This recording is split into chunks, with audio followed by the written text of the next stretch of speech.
हम हमारे दलित भाइयों को भी वार्न कर रहे हैं, अगर यही रवैया रहेगा। नमस्कार, मेरा नाम है गौरव बाल। आप देख रहे हैं गौरव का चश्मा। यूजीसी एक्ट लागू करने को लेकर देश में आंदोलन रोजाना तेज हो रहे हैं। ये कह लीजिए कि एससी एसटी ओबीसी छात्र जो हैं वो बिल्कुल भी मानने को तैयार नहीं हैं। वो सुप्रीम कोर्ट के उस फैसले के खिलाफ सड़कों पर उतरकर प्रदर्शन कर रहे हैं जिसमें सुप्रीम कोर्ट ने यूजीसी एक्ट लागू करने पर रोक लगाई थी। जी हाँ दोस्तों, अब सियासत भी इस पर तेज हो रही है, जहां एक और भाजपा और तमाम अन्य दल यूजीसी एक्ट पर चुप्पी साधे हुए हैं, तो वहीं असदुद्दीन ओवैसी ने यूजीसी एक्ट पर एक बड़ा स्टेटमेंट दिया है और साथ ही साथ एससी एसटी को आगाह भी किया है, चेतावनी भी दी है। दोस्तों, इस देश में एससी एसटी एक्ट के खिलाफ एक साजिश रची जा रही है, आरक्षण के खिलाफ एक साजिश रची जा रही है। देश का जो सवर्ण है, जो मीडिया है, वो तमाम लोग मिलकर अब आरक्षण पर भी हमला बोल रहे हैं, एससी एसटी एक्ट पर भी हमला बोल रहे हैं। जी हाँ, क्या है पूरी खबर मैं आपको बताऊंगा, लेकिन अगर आप लोग पहली बार हमारे चैनल पर आए हैं तो चैनल को सब्सक्राइब कर बेल आइकन दबा दीजिए दोस्तों। जी हाँ दोस्तों, आप लोग जानते हैं कि यूजीसी एक्ट को लेकर देश में प्रदर्शन जारी है। दिल्ली, लखनऊ, बनारस, इलाहाबाद, तमाम जगहों पर एससी एसटी ओबीसी के छात्र जो है वो प्रदर्शन कर रहे हैं। कई जगहों पर तो सवर्ण छात्र जो हैं वो एससी एसटी छात्रों के साथ मारपीट भी कर रहे हैं, लेकिन फिर भी एससी एसटी ओबीसी के छात्र यूजीसी एक्ट लागू करवाने को लेकर सुप्रीम कोर्ट के उस फैसले के खिलाफ सड़कों पर बड़ी संख्या में उतर रहे हैं। लेकिन इस देश के मीडिया को यह दिखाई नहीं दे रहा, इस देश के नेताओं को यह दिखाई नहीं दे रहा। अब असदुद्दीन ओवैसी जो कि एआईएम एमआईएम पार्टी के बड़े नेता हैं, अध्यक्ष हैं और लोकसभा सांसद हैं हैदराबाद से, उन्होंने भी इस यूजीसी एक्ट को लेकर अपना पूरा समर्थन जाहिर किया और कहा है कि इस एक्ट पर रोक लगाने के लिए सवर्णों ने जो मानसिकता अपनाई है वो बिल्कुल बिल्कुल भेदभावपूर्ण है। और इस देश के मीडिया ने भी यूजीसी एक्ट के खिलाफ एक बड़ी साजिश रची है, दुनिया को यह दिखाकर कि यूजीसी एक्ट जो है वो गैर बराबरी और भेदभाव लेकर आएगा। असदुद्दीन ओवैसी ने तेलंगाना में एक भाषण के दौरान यूजीसी एक्ट पर भाजपा की बखियां उधेड़ कर रख दी। हमारे हिंदू भाइयों से कहना चाह रहे हैं, खास तौर से हमारे बैकवर्ड क्लास के हिंदू भाइयों से अपील कर रहा हूं, यूजीसी के रेगुलेशन निकले, यूजीसी का रेगुलेशन निकला कि यूनिवर्सिटी में किसी अक़लियती बच्चे से या बच्ची से, बैकवर्ड क्लास के बच्चे या बच्ची से, दलित या आदिवासी के जो भी तालिब इल्म से कोई भेदभाव नहीं होगा। उसके खिलाफ पूरा तूफान खड़ा कर दिए। टीवी के जितने एंकर हैं वो तमाम के तमाम आला ज़ात के हैं। इनके पेट में दर्द हो गया और बोले ये कैसा होगा। अरे पागलों, भारत के आईन में इक्वालिटी, सब्सटेंटिव इक्वालिटी की बात करता है। दो ताकतवर लोगों में इक्वालिटी की बात नहीं होती, जो कमजोर है उसको इक्वालिटी मिलना चाहिए। अगर मैं यहां ऊंचा खड़ा हूं, आप नीचे खड़े, तो आपको यहां तक आना है, मैं ऊपर नहीं जाना। आप यहां तक आना, उसको इक्वालिटी बोलते और आप उसको खिलाफ हो गए। सब्सटेंटिव इक्वालिटी की बात भारत का संविधान सुप्रीम कोर्ट का जजमेंट कर कहता है, रोज जजमेंट है शायद। सुप्रीम कोर्ट में गए, नरेंद्र मोदी की सरकार अपने रेगुलेशन को सुप्रीम कोर्ट में बचा नहीं सकी, सुप्रीम कोर्ट ने स्टे दे दिया।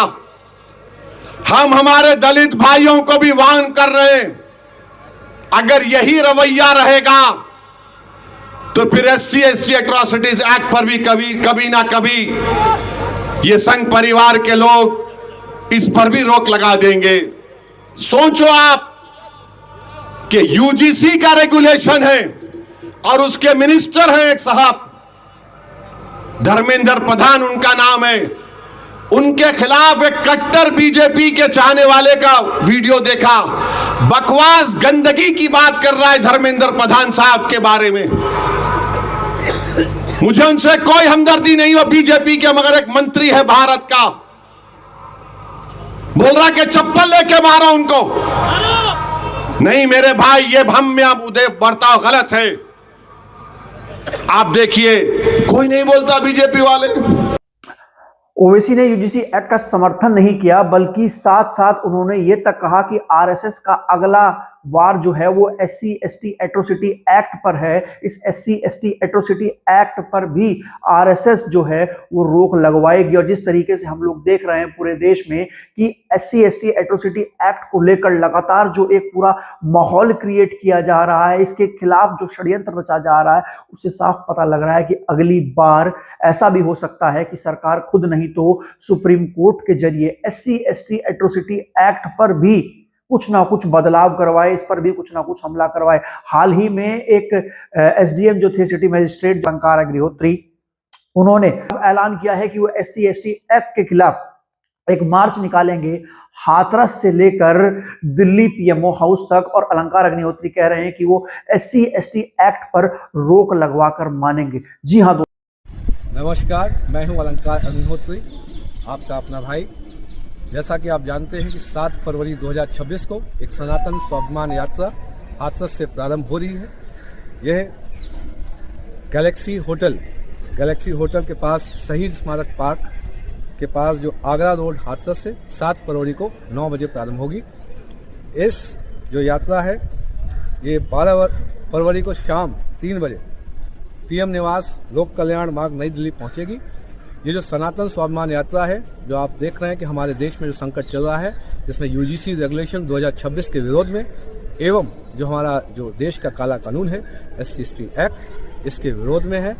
7 फरवरी तक इस एससी एसटी एक्ट कानून को वापस लें, अन्यथा जो देशव्यापी जो सनातन स्वाभिमान यात्रा है उसका प्रारंभ आगरा रोड जो गैलेक्सी होटल है शहीद स्मारक के पास, वहाँ से प्रातः 9 बजे 7 फरवरी से प्रारंभ होगा। इस यात्रा में जो पंकज धवरिया हैं, जो राष्ट्रीय श्रवण परिषद के हैं, उनके साथ मैं स्वयं उपस्थित रहूंगा। और आपसे आह्वान है, बड़ा सवाल यह है दोस्तों कि क्या इस देश में बहुजन जो 85% है उनकी अब चल नहीं रही है, उनकी कोई सुन नहीं रहा है, सरकार इस पर चुप है, बहुजनों के हितैषी दल जो है उस पर चुप है, और सुप्रीम कोर्ट और इंस्टीट्यूशंस में जो जातिवादी लोग बैठे हैं वो अपना मनमानी रवैया जो है वो UGC act, SC ST act, तमाम चीजों के खिलाफ अपना रहे हैं। ऐसे में बड़ी बात यह है कि कब तक ऐसे ही एससी एसटी ओबीसी पर ऐसे ही अन्याय अत्याचार होता रहेगा। यूजीसी एक्ट को लेकर इलाहाबाद में जिस तरीके से बजरंग दल और एबीवीपी के लोगों ने मार पिटाई की है एससी एसटी ओबीसी के बच्चों के साथ, साफ बताता है कि यूनिवर्सिटीज में भेदभाव ही नहीं हो रहा है। अब तो एससी एसटी ओबीसी के बच्चे पीटे भी जा रहे हैं। साथियों, मेरा नाम संजय है और मैं बीए 3rd ईयर इलाहाबाद विश्वविद्यालय का छात्र हूँ। अभी पर यहाँ पर कुछ संघी लंपट आए और हम लोग व्यवस्थित तरीके से यहाँ पर यूजीसी पर परिचर्चा कर रहे हैं। जो भी लोग समर्थन में है, जो लोग भी विरोध में है, हम व्यवस्थित तरीके से बातचीत कर रहे थे। लेकिन यहाँ पर संघी लंपट आए जिनको ब्राह्मणवाद का मतलब पता नहीं है और उन्होंने दिशा छात्र संगठन के साथियों को मारना शुरू कर दिया। बहुत से साथियों को चोट आई है, हमें यहाँ पर मार दिया, नाक से खून निकल रहा है, हाथ पैर सीने पर मारा है। बहुत सारे साथी हैं जिनको मार दिया। यहाँ पर लाठी डंडे के साथ ये लोग आ रहे हैं। सभी साथियों से अपील है, जो भी लोग इलाहाबाद में हैं, जगह पर हैं, वो बरगद लाइन जरूर है। हम लोगों को मारने के लिए ये संघी लंपट घेर चुके हैं।